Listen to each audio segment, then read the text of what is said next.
Hello दोस्तों, good morning. स्वागत है एक बार फिर से आप सभी का एमजेटी एजुकेशन में। साथियों, आज है संडे और संडे को होता है आपका वीकली टेस्ट। वीकली टेस्ट लेकर के मैं आ गया हूं आपके सामने। आ जाइए, फटाफट से जुड़ जाइए सभी लोग वीकली टेस्ट देने। 1 जून तक का करंट अफेयर हम लोग इसमें कवर करने वाले हैं 26 मई से। तो 26 मई से 1 जून का वीकली टेस्ट आपका होने जा रहा है। फटाफट से जुड़ जाइए सभी लोग और शेयर कर दीजिए एक बार फिर से वीडियो। इसमें आपको वही पुराना नियम अपनाना है कि क्वेश्चंस जो दिए गए हैं उसका आंसर आपको भी पहले करना है। बाद में मैं आपको आंसर के साथ एक्सप्लेनेशन तो बताऊंगा ही बताऊंगा। इसके अलावा एंड में आपको अपना स्कोर कमेंट करके ईमानदारी से बताना है कि कितना आपने स्कोर किया, अपने मन से कितना इसमें से करेक्ट कर पाए हो। ठीक है ना? तो 26 मई से 1 जून के करंट अफेयर को शुरू करते हैं। क्विज पीडीएफ आपको एमजेटी ऐप पर मिल जाएगी, वहां से आप जाकर इसे डाउनलोड कर सकते हो बिल्कुल फ्री में। चलिए, अगला पहला क्वेश्चन देखते हैं। National institute for transforming India यानी नीति आयोग की 10वीं गवर्निंग काउंसिल की बैठक कहां पर हुई है? ये बैठक कहां पर हुई है? आप जानते हो नीति आयोग की जो भी बैठक होती है कहां होती है? नई दिल्ली में होती है। ठीक है, तो नई दिल्ली में हुई। कौन अध्यक्षता करता है? प्रधानमंत्री। तो प्रधानमंत्री मोदी इसकी अध्यक्षता कर रहे हैं। थीम क्या थी इस बार की? विकसित भारत एट 2047। इसके लिए विकसित राज्य। ठीक है, तो पश्चिम बंगाल और कर्नाटक को छोड़कर बाकी सभी राज्य के मुख्यमंत्री यहाँ पर प्रेजेंट हुए थे। किस केंद्रीय मंत्री ने नई दिल्ली में विंग्स इंडिया 2026 का उद्घाटन किया है? विंग्स इंडिया 2026 कौन से केंद्रीय मंत्री ने इसका उद्घाटन किया है? तो उड्डयन विभाग जो देख रहे हैं, राम मोहन नायडू। केंद्रीय मंत्री राम मोहन नायडू जो हैं, ये नई दिल्ली में विंग्स इंडिया 2026 का उद्घाटन किए हुए हैं, हैदराबाद का बोगमपेट हवाई अड्डा स्थान से। 28 से 31 जनवरी तक ये आयोजित किया जाएगा विंग्स इंडिया। ठीक है, Indian aviation paving the way of the future, ये थीम रहने वाली है। तो जो घरेलू विमानन मार्केट है उसको बढ़ावा देने के लिए। अगला, नीरज चोपड़ा जो है पोलैंड में आयोजित जानूज कुसोजिंस्की मेमोरियल में एथलेटिक मीट में पुरुष भाला फेंक में कौन सा मेडल जीते हैं? अभी कुछ दिन पहले ही दोहा मीट हुआ था, दोहा डायमंड लीग हुआ था, दोहा डायमंड लीग। तो दोहा डायमंड लीग में भी इन्होंने मेडल जीता था। कौन सा जीता था? सिल्वर मेडल जीता था। और अभी एक बार फिर से सिल्वर मेडल ये जीत चुके हैं। ठीक है ना? इस इवेंट में भी सिल्वर जीते हैं जो कि पोलैंड में आयोजित किया गया। तो दोहा कतर में है, तो वो कतर में हुआ था, ये पोलैंड में हुआ है। इसमें उन्होंने 84.14 मीटर की दूरी फेंकी भाला। अभी जो दोहा डायमंड लीग हुआ था उसमें इन्होंने अपना करियर का बेस्ट 90 मीटर पार किया था। ठीक है, चलिए, तो ये सर्वश्रेष्ठ अपना यहाँ पर केवल 84 मीटर ही फेंक पाए थे। ये नीरज चोपड़ा से संबंधित जानकारियां हैं जो आपको पीडीएफ में मिलेंगी। ठीक है, बिल्कुल आपको परेशान नहीं होना है। पीडीएफ आपको टेलीग्राम पर भेज दी जाती है रात को 9 बजे, और पीडीएफ आपको ऐप पर भी दे दी जाती है। तो आप ऐप और वहाँ से टेलीग्राम से फ्री में पीडीएफ डाउनलोड कर सकते हो। एमजेटी एजुकेशन है नाम, टेलीग्राम का डिस्क्रिप्शन में लिंक भी है। पहला खेलो इंडिया बीच गेम्स जो हुआ, इसमें पदक तालिका में शीर्ष पर कौन रहा? पिछले हफ्ते हम लोगों ने बात किया था खेलो इंडिया बीच गेम्स का। इस बार खेलो इंडिया बीच गेम्स में बताइए पदक तालिका में टॉप पर कौन रहा? पिछली बार तो हमने बताया था कि दमन दीव में आयोजित किया जा रहा है पहला वाला। अब पूरा कंप्लीट हो गया है गेम, तो मेडल टेबल में टॉप पर है मणिपुर। अब तक आपने आंसर दे ही दिया होगा।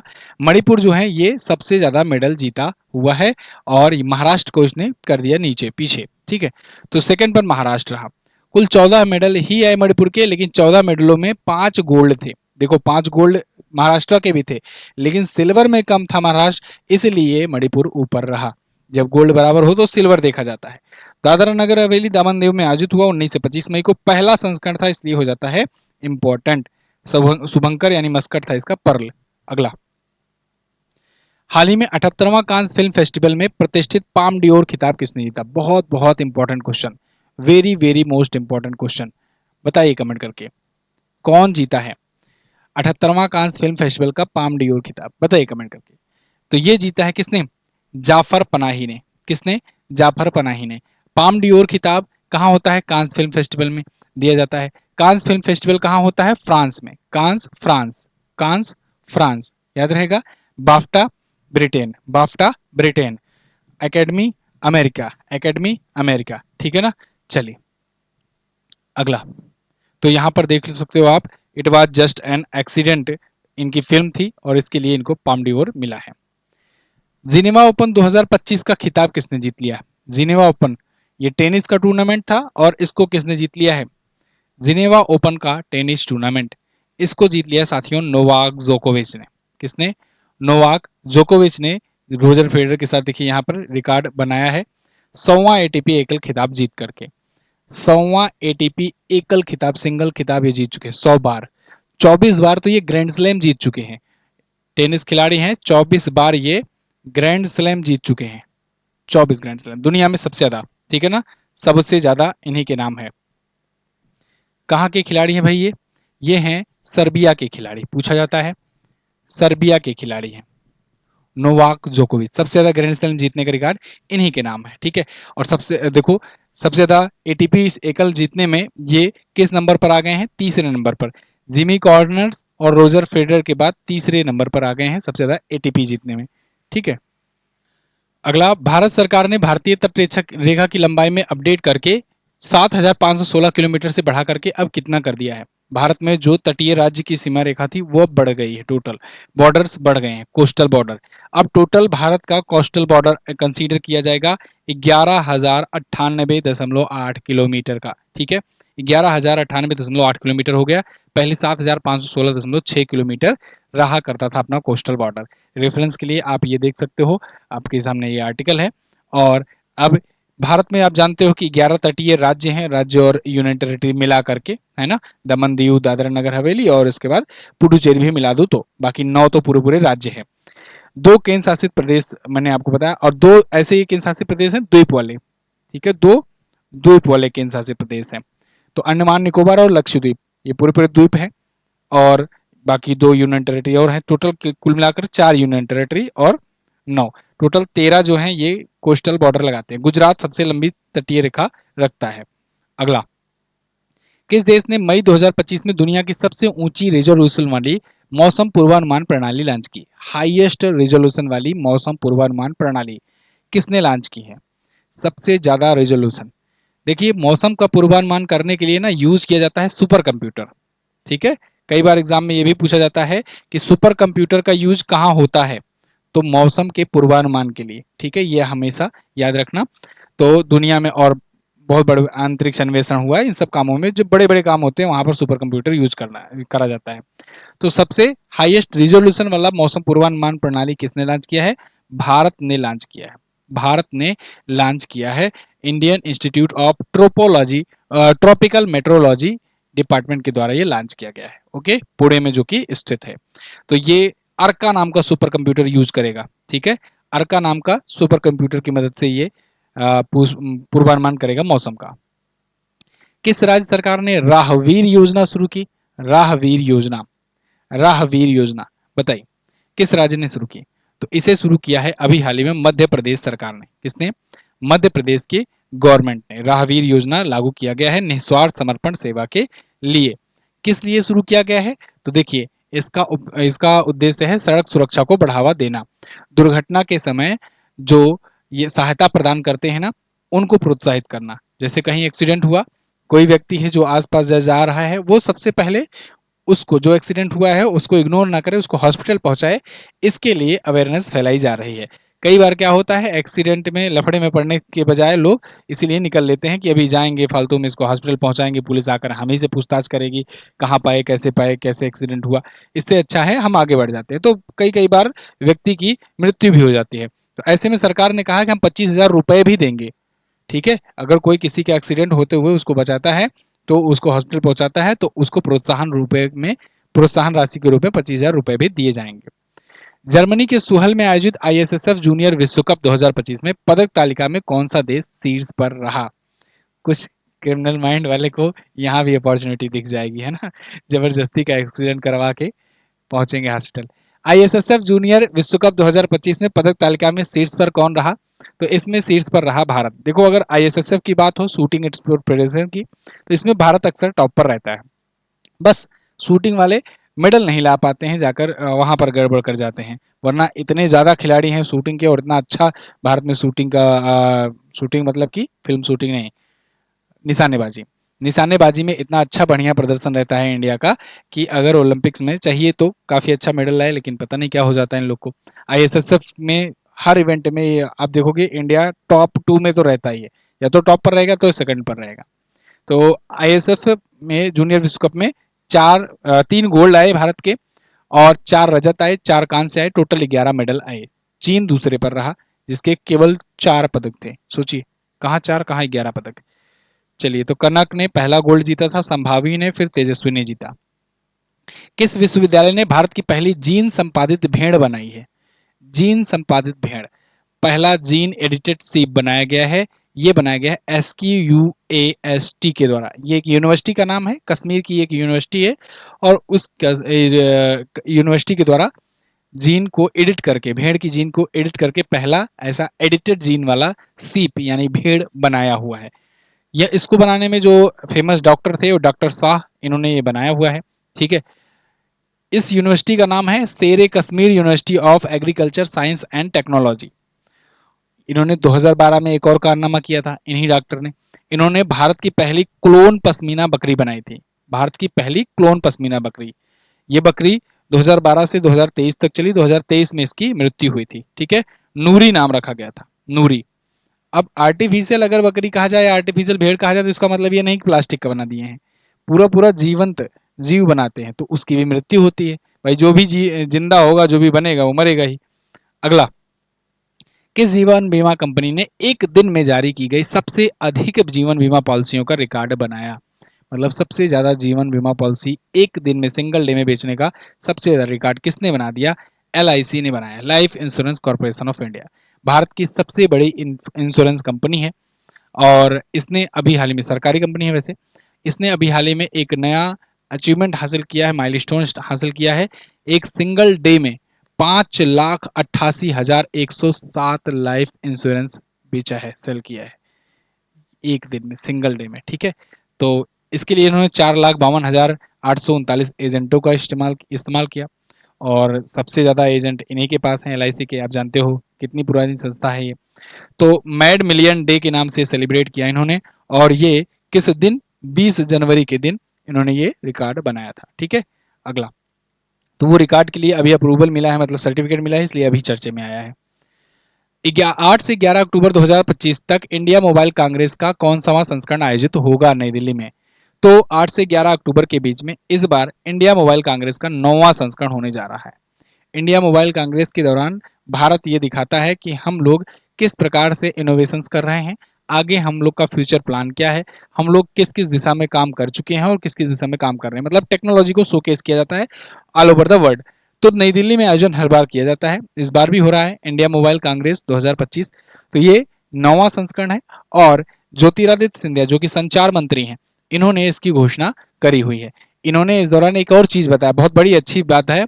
इन्होंने बताया कि BSNL, भाई साहब नहीं लगेगा वाला BSNL अब भारत संचार निगम लिमिटेड के रूप में अच्छे से काम करेगा, और इसका करना शुरू कर चुका है इन्होंने। कैसे? पिछले 2 क्वार्टर में इसने 200 से ज्यादा, 230 एक बार और 280 एक बार करोड़ का प्रॉफिट बुक किया है।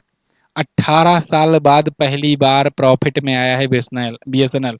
ठीक है, सोचो।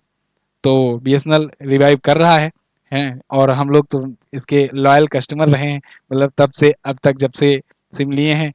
भले से जियो भी चलाते हैं, ऐसा नहीं जियो नहीं चलाते हैं, लेकिन एक सिम BSNL वाला रखे हुए हैं, और आज तक उसे बीच बीच में रिचार्ज करना पड़ता है, क्योंकि बहुत सारे वेबसाइट पर, बहुत सारी जगहों पर लॉगिन पे वो नंबर डला हुआ है, क्योंकि वो पुराना नंबर था BSNL का।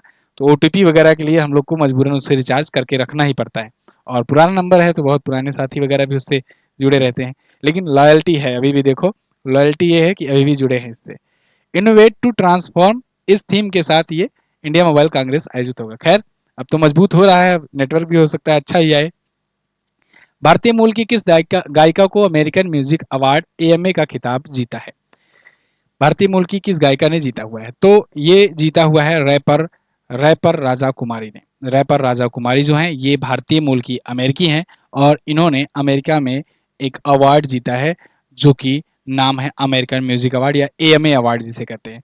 ये जीतने वाली पहली भारतीय मूल की ये बन गए हैं व्यक्ति। ठीक है, तो 51वें AMA अवार्ड में इन्होंने Arkan league of legend season 2 गाया, इसकी वजह से इनको नॉमिनेट किया गया था, और ये खिताब इन्होंने जीता। 2025 मई में समुद्री उत्पाद निर्यात विकास प्राधिकरण यानी एमपीडा, इसका नया निदेशक किसे नियुक्त किया गया? एमपीडा के नए निदेशक कौन बने हैं? एमपीडा के नए निदेशक बन गए हैं कौन? ये बन गए हैं राम मोहन। राम मोहन, ठीक है। राम मोहन यहाँ पर देखिए आप आर्टिकल में appointed as the new MPEDA director. MPEDA का काम क्या होता है, जो समुद्री उत्पाद होते हैं उनकी बिक्री प्रक्रिया तेजी से बढ़ाना, वो मार्केट वो इकोनॉमी बूस्ट करना। तो ये मिडकॉन sea food park India limited और लक्षद्वीप विकास निगम लिमिटेड के साथ बोर्ड से मेंबर भी हैं, और अभी इनको एम्पीडिया का नया अध्यक्ष बनाया गया है। एम्पीडा मतलब marine product export development authority, स्थापना इसकी हुई थी 1972 में। अगला, अच्छा, राफेल की स्ट्रेटेजी जीके अभी तक अगर आपने नहीं लिया है इसको फटाफट से लीजिए। एनटीपीसी का मॉक टेस्ट चल रहा है, डेली आता है 12 बजे, उसको जा करके सॉल्व किया कीजिए, फ्री मॉक टेस्ट है, ठीक है। केवल 5 रुपए आपको सर्वर चार्ज देना है, रजिस्ट्रेशन शुल्क एक बार के लिए। उसके बाद आपको हमेशा के लिए 30 मॉक टेस्ट फ्री मिल जाएंगे, ठीक है ना। हर बार 5 रुपए नहीं पे करना पड़ेगा आपको, एक ही बार पे करोगे अनलॉक हो जाएगा सब। और हर दिन जो मॉक टेस्ट चल रहा है बहुत अच्छे लेवल का है। अच्छे लेवल मतलब कि इन द सेंस कि जो आपके एग्जाम पैटर्न होते हैं बिल्कुल हूबहू उसी पैटर्न पर है। बहुत सारे लोग सॉल्व कर रहे हैं, 28-29 के ऊपर नंबर कोई पा नहीं पा रहा है 40 में से, केवल जीके जीएस का है। तो आप लोग जो है मॉक टेस्ट जरूर जाकर सॉल्व कीजिए। कोई भी दिक्कत आए, कहाँ से आ रहा है क्वेश्चन, कैसे आ रहा है क्वेश्चन, तो भाई स्टैटिक जीके की ये ई बुक आई हुई है, इसको पढ़ डालो। इसके अलावा प्रीवियस ईयर के जो क्वेश्चन पेपर्स हुए हैं उसको पढ़ डालो। सारे क्वेश्चंस प्रीवियस ईयर से वर्तमान जो क्वेश्चन है करंट अफेयर से, यही सबसे पूछे जा रहे हैं। मोस्टली लोग जो हैं स्कोर पूरा फुल नहीं कर पा रहे हैं, कारण ये है कि उनका रिवीजन नहीं हो रहा है, रिकॉल नहीं कर पा रहे हैं। पढ़ते तो हैं लेकिन क्वेश्चन को रिकॉल नहीं कर पाते हैं। रिकॉल आप तभी करोगे जब ज़्यादा से ज़्यादा मॉक टेस्ट दोगे, ज़्यादा से ज़्यादा प्रैक्टिस सेट सॉल्व करोगे, ज़्यादा से ज़्यादा क्वेश्चन आएगा, ऑप्शन आएगा। जितना आपके सामने ज़्यादा क्वेश्चन, जितना ज़्यादा ऑप्शन आएगा, उतना ही आपकी रिकॉल वैल्यू बढ़ेगी और उतना ही आप एग्जाम में अटेम्प्ट कर पाओगे। पढ़ने से नहीं होगा, पढ़ने से तो आप अखबार में सिर्फ पढ़ते रहोगे। तो अखबार से या फिर अखबार की तरह पढ़ो या किताब कॉपी की तरह पढ़ते रहो, लेकिन जब वही में से क्वेश्चन बना के पूछ लिया तब रिकॉल वैल्यू जीरो है, तो उसको आप आंसर नहीं कर पा रहे हो। ये सबसे मूलभूत गलतियां होती हैं स्टूडेंट में, इसलिए प्रैक्टिस सेट भी जरूरी होता है। खैर, अगर आपको अच्छे से एक बार पहले बेसिक पूरा तैयार करना है सिस्टमेटिक ढंग से, जीएस सफलता बैच में एक दिन के लिए ऑफर और बढ़ा दिया गया है। आज के लिए और एक्सटेंड किया गया है, मात्र 399 में आप इसे प्राप्त कर सकते हो आज के लिए। और फिर कल से मत कहना कि सर ये जीएस सफलता 4.0 ज्वाइन करना है। इसमें डेली 2 क्लासेस चल रही हैं, अगले 1 से 2 महीने में, 3 महीने में ये कोर्स पूरा कंप्लीट हो जाएगा। आपका पूरा बेसिक अच्छे से तैयार हो जाने वाला है।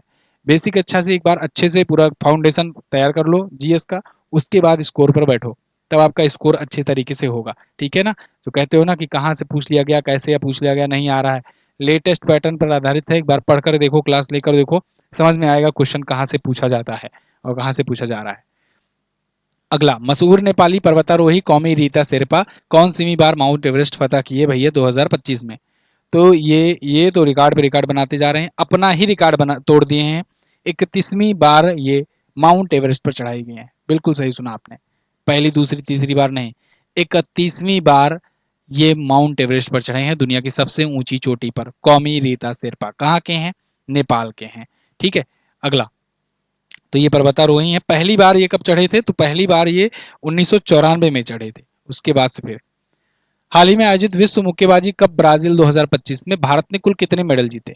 विश्व मुक्केबाजी कप हुआ ब्राजील में, और इसमें भारतीय टीम ने 6 मेडल जीते, मतलब भारतीय मुक्केबाजों ने 6 मेडल जीते। इन 6 मेडल में एक गोल्ड था जो कि हितेश गुलिया ने जीता, एक सिल्वर था और 4 ब्रॉन्ज मेडल था। अगला, किस राज्य सरकार ने इको टूरिज्म को बढ़ावा देने के लिए बफर में सफर योजना शुरू की। बहुत अच्छी योजना है बफर में सफर योजना। तो बफर में सफर योजना ये एक प्रकार से जंगल सफारी का लुत्फ उठाने के लिए पर्यटकों को ये योजना शुरू की गई है, और ये योजना उत्तर प्रदेश सरकार ने शुरू करी हुई है। बफर में सफर योजना ये प्रमोट करेगा tourism and wild life conservation को। तो उत्तर प्रदेश में दुधवा, पीलीभीत, लखीमपुर खीरी ऐसे बाघ अभ्यारण्य में बफर में सफर योजना के तहत टूरिज्म बढ़ावा दिया जाएगा, ठीक है। अगला, अभी मैंने आपको ये भी बताया था ना, एक विस्टाडोम ट्रेन के बारे में बताया था, विस्टाडोम ट्रेन सफारी ये लॉन्च की गई है उत्तर प्रदेश में ही। पीएम मोदी ने किस राज्य पर एक स्मारक सिक्का और डाक टिकट जारी किया जो 2025 में अपने राज्यत्व के 50 वर्ष पूरे होने का जश्न मना रहा है। तो सिक्का से ही याद रख लेना, सिक्किम, ठीक है, सिक्का सिक्किम, सिक्का सिक्किम। सिक्किम के हो गए हैं साथियों 50 साल पूरे। क्यों? क्योंकि ये 16 मई को 1975 को 1975 को क्या हुआ था, ये ये भारत का 22वां राज्य बना था, 22वां राज्य बना था। 36वां संविधान संशोधन इसके लिए किया गया था। संविधान में 36वां संविधान संशोधन किया गया था। ठीक है, तो ये याद रखना। सिक्किम राज्य 16 मई को गठित हुआ था, 16 मई को इसका राज्य स्थापना दिवस मनाया जाता है। तो सिक्किम आप यहाँ लगा दोगे। इसके हो गए हैं 50 साल पूरे। इस अवसर पर एक स्मारक सिक्का और एक डाक टिकट जारी किया गया है पीएम मोदी के द्वारा। सौर ऊर्जा से अपनी ऊर्जा की मांग पूरी करने वाला देश का पहला जिला कौन बना? पूर्णतया सौर ऊर्जा से पूरी तरीके से, इसको ऐसे भी लिख सकते हैं, पूरी तरीके से सौर ऊर्जा से संचालित होने वाला जिला, पहला जिला भारत का कौन बन गया है? वो है दीव जिला। कौन सा? दीव जिला। अभी जहां पर हो रहा था ना खेलो इंडिया बीच गेम, वही वाला जिला दीव। दमन दीव और दादरा नगर हवेली का जिला दीव जिला ये बन गया है पूरी तरीके से सोलर एनर्जी से ऑपरेट होने वाला। ठीक है, चलिए अगला। हाल ही में कौन सातों महाद्वीप की सबसे ऊंची ऊंची चोटियों पर चढ़ने वाला सबसे युवा भारतीय बन गया? तो 7 की 7 महाद्वीप में सबसे पहले सबसे सबसे युवा बन गए हैं भारतीय चढ़ाई करने वाले। ये नाम है इनका विश्वनाथ कार्तिकेयन। विश्वनाथ कार्तिकेयन है कर्नाटका के, और इन्होंने एक यंगेस्ट इंडियन बनने का ये अपना रिकॉर्ड अपने नाम किया है कि सभी जितनी जितनी भी ऊंची चोटियां हैं विश्व की सभी सातों महाद्वीप की, सब पर चढ़ाई करके। Mount Aconcagua, mount Denali, mount Kilimanjaro, mount Elbrus, mount Vinson, mount Kosciuszko और माउंट एवरेस्ट सब पर चढ़ गए हैं। टाटा और एयरबस ने किस राज्य में भारत की पहली प्राइवेट हेलीकॉप्टर असेंबली लाइन स्थापित करने की घोषणा की? टाटा भारत कंपनी है, एयरबस यूरोपियन कंपनी है। दोनों के बीच में एक डील हुई है कि ये भारत में भारत की पहली helicopter private helicopter assembly line स्थापित करेंगे कर्नाटका में। ठीक है, कर्नाटक में स्थापित करेंगे। उसके तहत हेलीकॉप्टर्स इंडिया मैन्युफैक्चर करेगा, बनाएगा। उसके बाद हेलीकॉप्टर्स इंडिया में भी यूज होंगे और विदेशों में भी बेचे जाएंगे। ये हेलीकॉप्टर होगा H125। H125 ये बात ध्यान रखना। इसके लिए डील हुई है टाटा की टाटा एडवांस सिस्टम लिमिटेड और यूरोप की एयरबस के बीच में। विश्व तंबाकू निषेध दिवस कब मनाया जाता है? World No Tobacco Day. अभी मैंने कल ही आपको बताया था 31 मई को, अंतिम मई के दिन को वर्ल्ड नो टोबैको डे मनाया जाता है, जिससे तंबाकू के हानिकारक होने का लोगों को अवेयरनेस फैलाया जा सके, लोगों को बताया जा सके कि ये किस प्रकार से नुकसानदेह है। तो bright products dark intentions highlighting the appeal, ये थीम है इस बार की। वैसे तंबाकू से याद आया कि तंबाकू से टीबी होता है, तंबाकू से कैंसर भी होता है। तंबाकू से ही जो टीबी होता है, भारत को टीबी मुक्त करने का लक्ष्य भी रखा गया है। टीबी मुक्त भारत करने का लक्ष्य रखा गया है जो, इसके लिए भारत सरकार ने निक्षय मित्र योजना शुरू की है। निक्षय मित्र योजना, और इसका लक्ष्य है कि अब 2026 तक, वैसे 2025 तक था तो पुराना वाला ही लेते हैं, लेकिन 2025 में अभी उन्मूलन होने का दिख नहीं रहा है। टीबी उन्मूलन भारत, टीबी मुक्त भारत उन्मूलन करने का लक्ष्य भारत सरकार ने रखा है कि टीबी मुक्त भारत कर देंगे 2025 के एंड तक। देखते हैं अभी होता है कि नहीं। मई 2025 में प्रसिद्ध आध्यात्मिक गुरु और ईसा फाउंडेशन के संस्थापक सदगुरु को किस देश के द्वारा global Indian of the year का अवार्ड मिला है? तो ये मिला है कनाडा की सरकार के द्वारा global Indian of the year का अवार्ड। ठीक है, तो ये सदगुरु को मिला है। सदगुरु आप जानते हो एक आध्यात्मिक गुरु हैं और ईसा फाउंडेशन के ये संस्थापक हैं। ईसा फाउंडेशन ने ही कावेरी कालिंग नाम का एक बहुत बड़ा इनिशिएटिव शुरू किया था, बहुत बड़ी पहल शुरू की थी, जिसके तहत नदी बचाओ आंदोलन शुरू किया गया, एक प्रकार से नदियों को सेव करने के लिए। ठीक है, दक्षिण भारत में नदी है कावेरी, उसकी उसके संरक्षण के लिए। रक्षा मंत्री राजनाथ सिंह जी ने हाल ही में किस पीएसयू को मिनी रत्न का दर्जा दिया है? पब्लिक सेक्टर की अंडरटेकिंग है, इसको मिनी रत्न का दर्जा मिला है राजनाथ सिंह जी के द्वारा। और ये तीन मिनी रत्न कंपनियां हैं, munitions India limited, armoured vehicles Nigam limited और इंडिया ऑप्टेल लिमिटेड। तो इन तीनों को दर्जा मिला है। ठीक है, मिनी रत्न मतलब कि मिनी रत्न कैटेगरी 1 का दर्जा इनको मिला हुआ है। ये भारत सरकार के स्वामित्व वाली कंपनियां होती हैं, जिसमें प्राइवेट सेक्टर भी लगा सकते हैं अपना शेयर, उनका भी होता है, लेकिन मिनिमम 51% हिस्सेदारी सरकार की होती है। ठीक है, मिनी रत्न कैटेगरी 1, मिनी रत्न कैटेगरी 2, फिर ऊपर जाओ नवरत्न और उससे भी ऊपर आओ महारत्न। किस राज्य में नजाटाडी महोत्सव या रोपण महोत्सव आयोजित हुआ? नजरटाडी महोत्सव जो है ये केरल में आयोजित हुआ है। कहां पर? केरल में आयोजित हुआ है। अभी इसके बारे में मैंने कल ही डिस्कस किया था, बताया था कि धान की फसल की खेती जब शुरुआत होती है उसी के दौरान ये किया जाता है। ये महोत्सव ये लोग सेलिब्रेट करते हैं, गेम टाइप से खेलते हैं। ठीक है, धान या चावल के बीज बोने के लिए। अगला, 30 मई 2025 को गोवा ने अपने कौन सा राज्य स्थापना दिवस मनाया? गोवा राज्य स्थापना दिवस बहुत इंपॉर्टेंट है। गोवा का राज्य स्थापना दिवस इस बार 39वां था। कौन सा था? 39वां।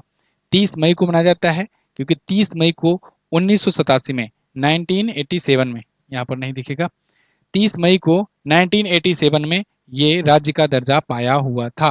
ठीक है। वैसे पुर्तगाल से ये अलग हो गया था 1961 में ही। 1961 में पुर्तगाली इसको छोड़कर भाग गए, है ना। पहले पुर्तगाल का कब्जा था। आजादी के बाद भी यही इकलौता ऐसा राज्य था जहां पर आजादी के बाद भी विदेशी रहते थे। पुर्तगाल का कब्जा था, लेकिन 1961 में ये छोड़कर गए। ठीक है।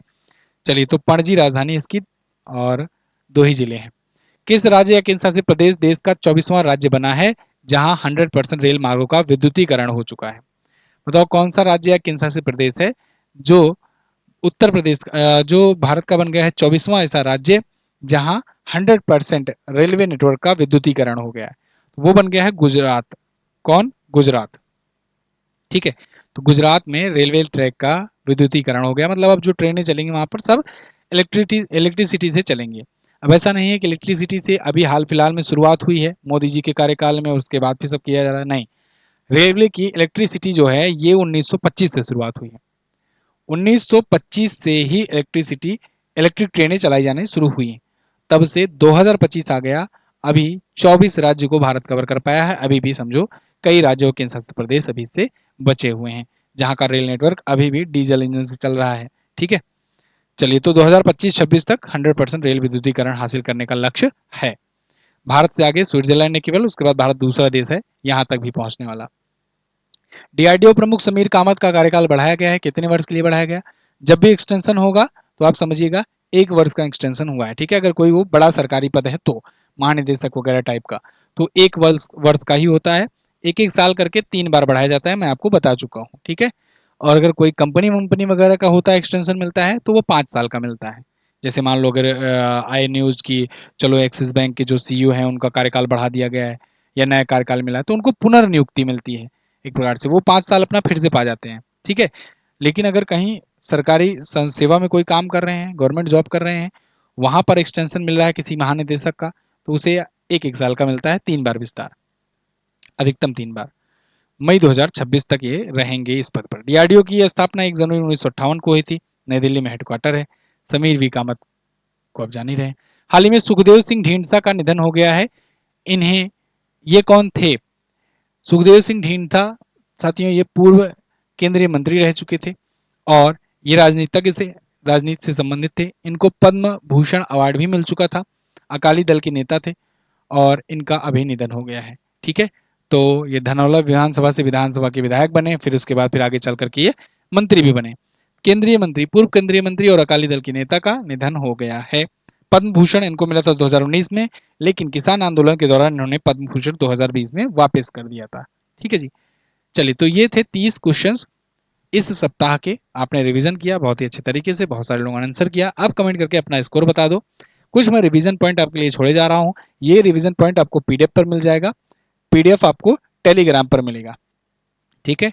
टेलीग्राम ज्वाइन कर लो, टेलीग्राम ग्रुप, टेलीग्राम पर ही आपको पीडीएफ मिलने वाला है।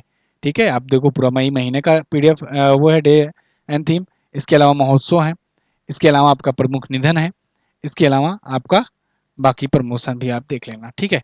थैंक यू सो मच यहाँ तक वीडियो देखने के लिए, और मिलेंगे साथियों अगली वीडियो में। तब तक के लिए खुश रहिए, मुस्कुराते रहिए। नमस्कार, जय हिंद, वंदे मातरम।